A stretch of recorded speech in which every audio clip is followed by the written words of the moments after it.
Gus is the cat at the theatre door. His name, as I ought to have told you before, is really Asparagus. But that's such a fuss to pronounce that we usually call him just Gus. His coat's very shabby. He's thin as a rake. He suffers from palsy.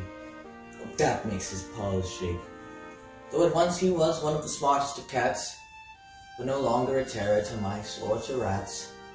For he isn't the cat he was in his prime, though his name was quite famous, he says in his time.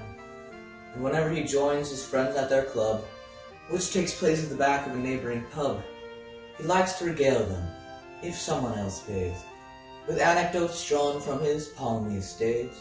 For he once was a star of the highest degree.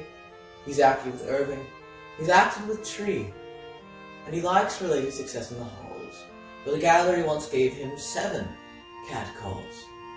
But his grandest creation, as he loves to tell, is Fire for Fiddle, the fiend of the foe. I have played, so he says, every possible part, and I used to know 70 speeches by heart. I exemplarized backchat, I knew how to gag, I knew how to let the cat out of the bag. I knew how to act with my back in my tail. With an hour of rehearsal I never could fail. I had a voice that would soften the hardest of hearts, whether I took lead or in character parts. I sat by the bedside of poor little Nell, when the curfew was rung and I swung on the bell.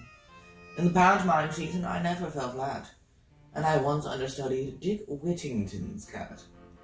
But my grandest creation, as history will tell, was Fire for Fiddle, the fiend of the fell. Then if someone will give him a toothful of gin, he'll tell you how he once played a part in East Lynne. In a Shakespeare performance he once walked on Pat, when some actor suggested the need for a cat. And he once played a tiger, could do it again, which an Indian colonel pursued down a drain. And he still believes he can much better than most produce blood-curdling noises to bring on the ghost. Oh, and he says, now these kittens, they do not get trained, as we did in the days when Victoria reigned.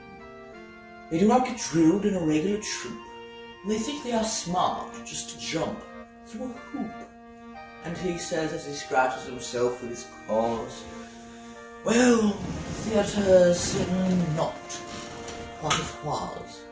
These modern productions are all very well, but there's nothing to equal from what I hear tell, in that moment of mystery, when I made history. It's Fire for Fiddle, the fiend of the fell.